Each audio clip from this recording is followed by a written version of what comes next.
Coba bayangin deh, Anda punya tagihan pajak hampir 33 juta rupiah, terus tiba-tiba lenyap begitu aja. Nah, ini bukan cerita fiksi loh, ini kisah nyata yang terungkap dari sebuah dokumen resmi pemerintah. Jadi pertanyaannya, gimana caranya utang segede ini bisa hilang? Yuk, kita telusuri barang-barang buktinya.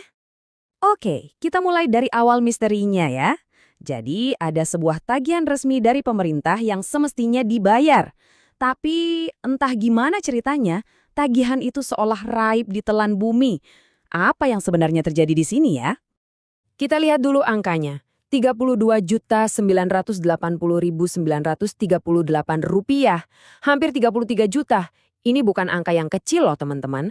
Buat banyak orang, ini bisa buat renovasi rumah atau mungkin DP mobil. Jumlah yang sangat signifikan dan tercatat sebagai utang pajak. Dan inilah hasil akhirnya. Cuma dengan satu ketetapan resmi, seluruh tagihan tadi statusnya berubah jadi dibatalkan. Betul, lenyap begitu saja. Pasti kita semua jadi bertanya-tanya kan, gimana ceritanya tagihan pemerintah sebesar ini bisa hilang? Nah, inilah yang akan kita bedah satu persatu, berdasarkan dokumen otentik yang ada. Oke, untuk bisa paham gimana tagihan ini bisa hilang, kita perlu mundur sedikit. Kita perlu lihat dari mana semua ini bermula.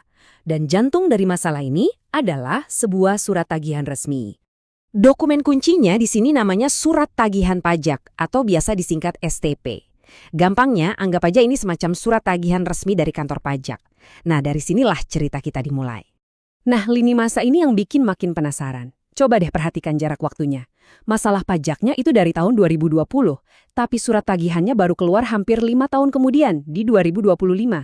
Anehnya lagi, cuma selang beberapa bulan setelah surat itu terbit, tagihannya langsung dibatalkan. Menarik kan? Nah, disinilah ceritanya jadi makin seru.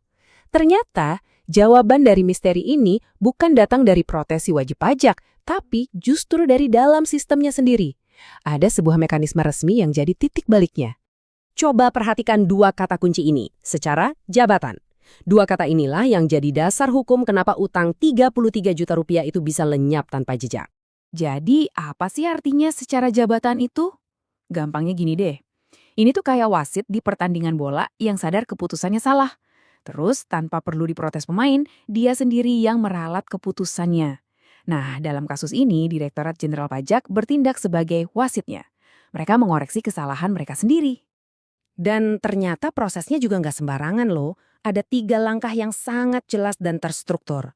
Dimulai dari tinjauan data internal, lalu ada penelitian mendalam, dan baru diakhiri dengan surat keputusan final. Ini menunjukkan kalau keputusan pembatalan ini diambil dengan sangat hati-hati, bukan asal-asalan. Oke, sekarang ayo kita lihat barang buktinya. Kita bedah langsung apa sih isi dari dokumen pembatalan itu? Nah, ini dia intinya. Langsung dari dokumen resminya. Lihat tabel ini deh.